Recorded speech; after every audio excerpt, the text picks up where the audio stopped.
आपकी खिदमत में अर्ज करूं, हमारी औलादें हमसे बड़ा ही सीखती हैं, हमारे लबो लहजे से, हमारे खाने पीने से, पहनने से, ओढ़ने से। हमें थोड़ी मेहनत करनी होगी अपनी औलाद की तरबियत के लिए। लेक्चर ना दें उनको, अपना किरदार बेहतरीन करें।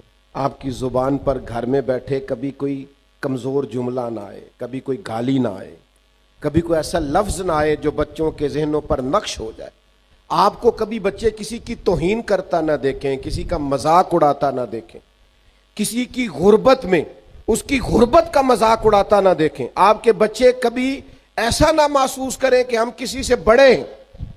एक गवर्नर थे जनाब उमर के जमाने में, उनके बेटे ने किसी गरीब के बेटे पर जुल्म किया तो जनाब उमर ने उनके बेटे को दुर्रे लगाए। तो बाद में कहा इस गवर्नर को भी सजा दें, इसे ऊंट चराने पे लगाएं। तो कहा जनाब गवर्नर साहब की क्या गलती, गलती तो बेटे की है। तो जनाब उमर फरमाने लगे ये इसके दिल में बात किसने डाल ली है कि तू गवर्नर का बेटा है?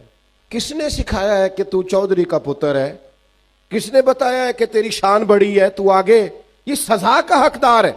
आपको थोड़ा सा अपने आप को समेटना पड़ेगा, थोड़ी मेहनत करनी पड़ेगी। अब आप बचपने से निकल आए, अब आपकी औलाद है तो आपको सबसे पहले अपना किरदार पेश करना होगा।